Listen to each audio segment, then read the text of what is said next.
Hey, Knights, how's it going? So inside Star Citizen, they came out with the Cave Dwellers, video.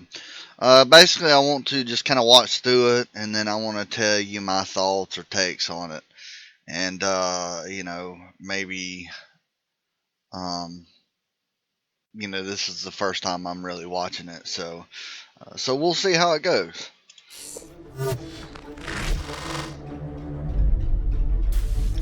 That's pretty cool. These are the I think these are the Sinkhole Caves that they're talking about, where you've got an entrance, and it pretty much just goes straight down. Obviously, if you're when you're on the planets and you're mining with like your gray cat, you're gonna have to watch out for these holes now, because you're gonna end up flying right in them. I can see that being a problem now. So, but apparently you need a ship. Maybe in the future you'll get like climbing gear. That would be cool. If you're able to get climbing gear and kind of go down in there, I'm hoping that they actually do that. That would be really cool. But yeah, we'll just go ahead and move on. So it was really hard not being able to provide those entrances back in 2019. It's always a hard thing not being able to That's deliver beautiful. what your It's absolutely gorgeous. vision is. Be awesome. I would say that's game I development. do have a thing here. So I'm assuming all these caves are done um, by different artists, um, or I guess you would say level designers or planet designers. So my thing is you would think that they would come up with another system that would, now obviously I don't know how their system works, but you would think that that would take a long time to have to go in and design and create each individual cave. Now, obviously, they might have a more streamlined process than that. But if that is the case, it is going to take forever for them to do caves. And I'm hoping that they don't just copy and paste, copy and paste, copy and paste. That would really suck. I'm the type of person that I think it would be better if they had procedurally generated caves. That way, the developers don't know. We don't know. It's an actual environment that's new to the first person who finds it. That's just my opinion on it. We'll continue. You always have to make sure that you only deliver what you are actually able to because of time, resources in general. Maybe. See, and again, right there, he's talking about, you can only deliver what you're able to, versus, time, resources, stuff like that. I think again, they need, to me, that tells me that they're going to work on these caves individually. And if that's the case, it's going to take forever. It, I mean, Star Citizen's already moving at a crawling pace. So if they have to work on these caves individually, is going to take forever. But I could be wrong. Again, they could have a more streamlined process that helps them out. But the way he's talking, it seems like they have to take a lot of time on that. But I think procedurally generated a better way to go. But that's my opinion. The tech is not ready yet. But that's the amazing thing about Star Citizen. That we just had that to is wait absolutely until beautiful. tech That is a reclaimer. with this patch. With 3.13, we are adding 6 new entrances to the game. What we want to build upon is adding a sense of scale. We want to give them that's huge. Now, I mean, that is huge. That is a huge opening for a Mercury Star Runner to fit in there. That is absolutely massive. I mean, it is gorgeous. It is beautiful. And again, I hope they can streamline this and make it quicker and keep the quality. Environments where they are unable to get out of unless they use their ships, vehicles in general. and give them the opportunity to Okay, I gotta pause again. That's awesome. I mean, that looks absolutely gorgeous. Now, could you imagine in the future of gameplay, like landing in this cave? Now, when they add like creatures and stuff, could you imagine? I could imagine a horror movie. This to me is the beginning of a horror movie right here. Obviously you got your little base of operations, in your Valkyrie here. You got your little mining thing going out. I can see a mining team going deep into the cave and getting attacked by some unknown creature, and then you having to like run to your ship and try to seal up the doors, only to find out that the creatures have got to the ship already, and maybe murdered everyone in it, or they're smart and they like destroyed the engines, whatever. I could see just an awesome amount of possibilities, and that is absolutely gorgeous. Explore.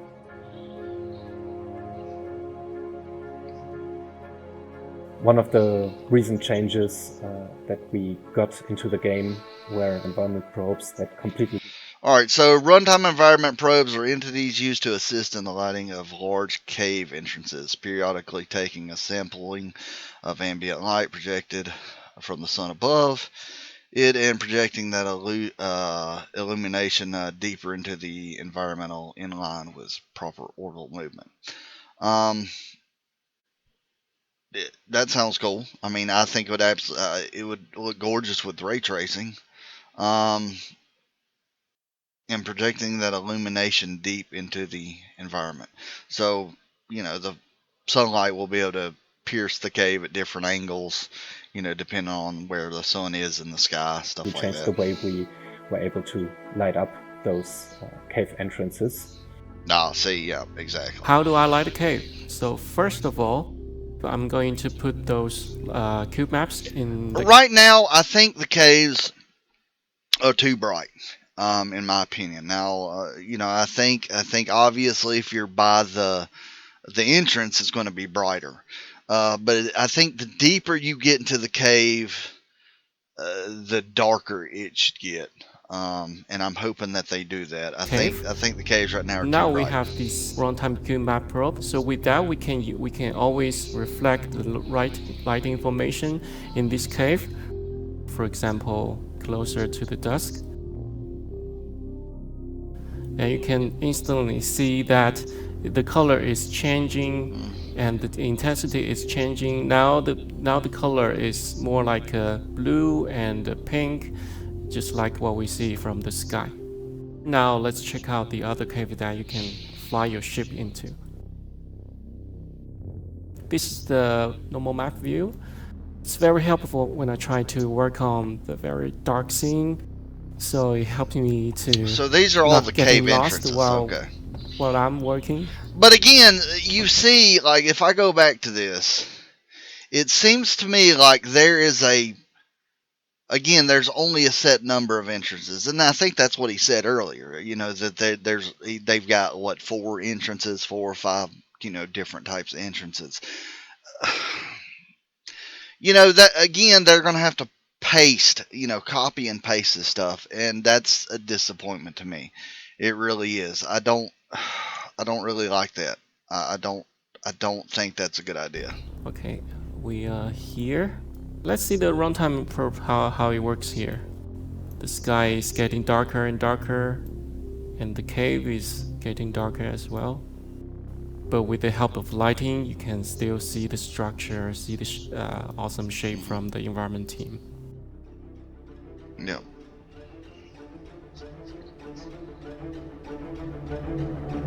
Again, a mole being able to fit in there is amazing. Larger points of interest to the game. I'm always looking forward for the players' orcs to just have a little bit of a skirmish in there. We played a bit around with the actual layout. Yeah, being able to fight in here, that would be interesting. I mean, imagine, one group, let's say 2 opposing orgs are in this cave trying to, I guess, claim it. That's going to be interesting if you have 2 orgs in here and they're fighting each other. That will definitely make things within interesting. those large entrances to provide different spots for cover, hiding, that kind of stuff. So I can see the players having lots of fun in there. In general, now this right here, I'm going to be a little picky here. That blowing up so close to him, I think it, and I'm sure they're going to work on this. You know, they're working on this as it's going, but it should have blown him back. That should have been such an explosion. He went flying, in my opinion.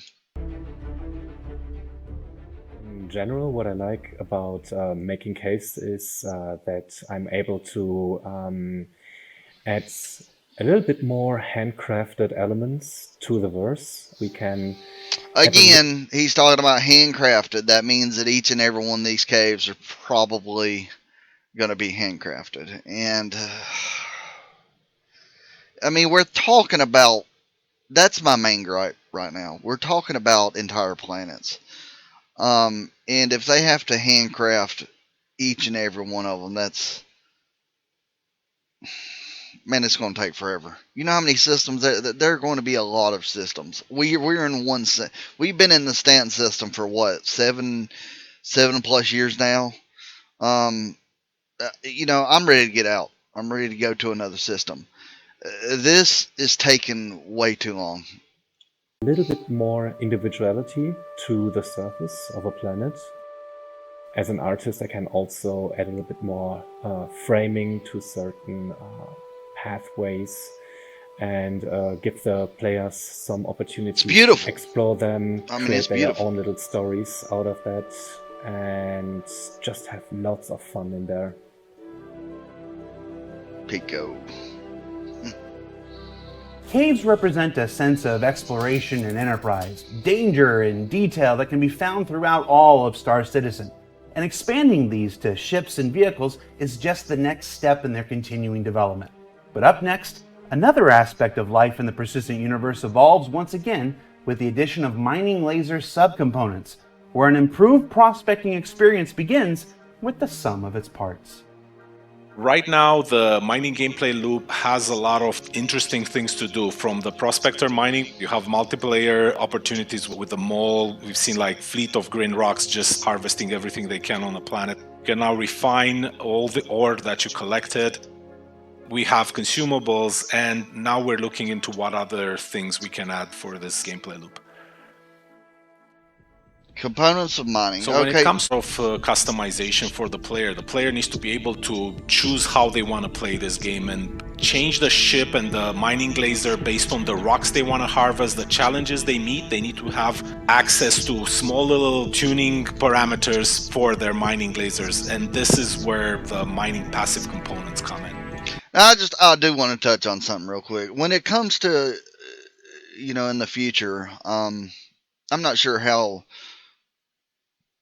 these components are going to be installed. So, like, if I want to install a new head on my mining thing in the future, a lot of stuff is going to be physicalized. So that means that I'm going to have to come out here with my person. They're probably going to make like a little mini game, you would say. You know, probably means unscrewing some stuff, and then, you know, maybe on a dolly you'll roll your new head out here. You'll, you know, unscrew some stuff, pull this head off, and then you'll take that other head and put it on. I don't know if they're going to get in that amount of detail, but I mean, it's a good possibility. If, from what I understand, they're wanting to get into that amount of detail, which is cool. You know, you can either choose to install the stuff yourself, but if you're not into that kind of thing, then you can pay maybe an AI or an NPC to install it for you. You know, I don't know. We did initially the mining consumables. They offer that customizability to the player, but they are something that you use now and it runs out. We wanted something where the players invest in a thing and it's with them, and they have the capacity of just swapping them out as they see fit. Okay. So, you know, you're going to have your burnables or consumables, and now they're talking about just adding certain components. to your, I guess, to your, your laser apparatus or your laser